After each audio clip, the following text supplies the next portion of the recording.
Eh bien, je vous présente un tunnel des serres naturales où actuellement je cultive des tomates. Alors des tomates qui sont cultivées depuis le mois de avril, fin avril. J'ai mis mes premières tomates pour une récolte début juin.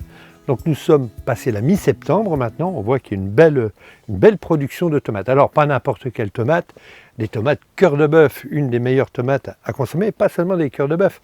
J'ai toute une quantité de variétés anciennes en tomates de toutes les couleurs pour l'apéritif. Ainsi, depuis le mois de juin, j'ai récolté plusieurs dizaines, voire centaines de kilos de tomates. Mais pas seulement des tomates. La grande famille des ratatouilles. Quand je parle de ratatouilles, ce sont des légumes fruits qui aiment et qui apprécient le soleil. J'ai noté les aubergines, les poivrons, les courges ou les courgettes, les melons en très grande quantité, des superbes melons qu'on a pu déguster très tôt à partir du mois de juillet, les concombres, les cornichons, enfin toute cette gamme de fruits et légumes, et je dis bien des fruits, puisque ce sont des fruits récoltés sous ce tunnel. Alors, pour gagner de la place dans un tunnel, au lieu de mettre des tuteurs, l'astuce c'est de mettre des ficelles suspendues. On a une structure assez solide, ce qui permet de pouvoir accrocher les tomates assez facilement. Si vous prenez l'exemple des tomates cœur de bœuf, on a plusieurs dizaines de kilos parfois accrochés sur ce même fil. Donc il faut quelque chose d'assez solide, et notamment vers le haut. Alors l'intérêt lorsqu'on a un tunnel, c'est de produire tôt et de produire tard et tout le temps, puis d'être à l'abri. Il faut bien comprendre que quand il pleut, c'est pas très agréable.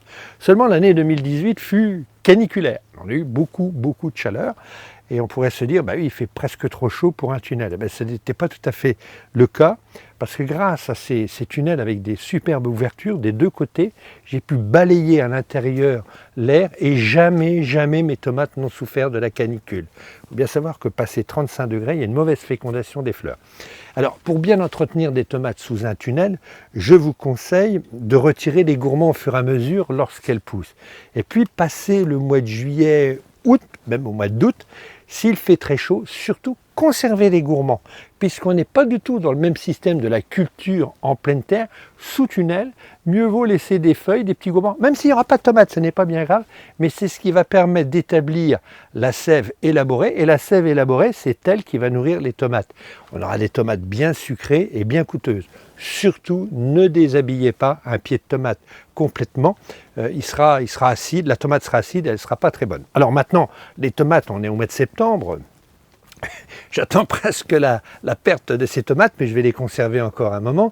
Donc maintenant, on va passer l'hiver avec ce tunnel. Et je vais y semer des escaroles que je vais repiquer à l'intérieur. Je vais aussi semer des mâches qu'on pourra récolter à la fois au cœur de l'hiver, des mâches aussi qu'on pourra récolter en fin d'hiver, donc à une période où il n'y a pas forcément des salades. Si la chaleur a beaucoup d'importance à l'intérieur d'un tunnel, il ne faut pas oublier qu'il n'y pleut pas, donc il faut arroser au pied. Alors je vous conseille d'utiliser un arrosage automatique. Alors au début, on peut commencer à arroser à la pomme, mais après, un tuyau poreux, c'est très bien, c'est facile à poser. Vous posez ça au pied de vos pieds de tomates, de vos aubergines, avec un programmateur. Pourquoi un programmateur? Parce que ça va vous permettre d'arroser des tomates lorsque vous n'êtes pas là. Des tomates, les plantes en règle générale. Petit programmateur. Alors moi j'ai calculé grosso modo sur un tunnel qui fait 18 mètres de long sur 6 mètres de large, une vingtaine de minutes par jour. Alors en période très forte, très chaude, 20 minutes le matin, 20 minutes le soir, et on diminue l'arrosage au fil du temps. Là, j'en suis au mois de septembre, à peine 20 minutes par jour. Pour une quantité de tomates comme ça, c'est vraiment très peu d'eau. Donc voilà, c'est important d'arroser au pied. Alors, au pied surtout, puisque les tomates n'aiment pas d'avoir de l'humidité sur le feuillage.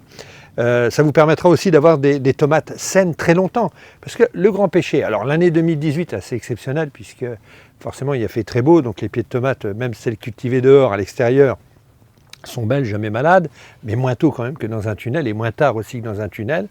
Mais par la suite, lorsqu'il va pleuvoir, ces tomates risquent de dépérir. Donc là, sous un tunnel, moi j'espère manger des tomates jusqu'à Noël, novembre, enfin voilà, selon la température, parce qu'il ne pleut pas sur les feuilles. Alors, je parlais de l'aération justement. L'aération est très importante pour refroidir le tunnel, mais l'aération a aussi beaucoup d'importance pour sécher le tunnel. C'est-à-dire que les feuilles, si vous laissez fermer un tunnel, la condensation, il y aura de l'humidité et vous aurez des maladies, bien entendu. Donc, bien aéré, arroser le matin quand il fait un petit peu moins chaud et jamais le soir.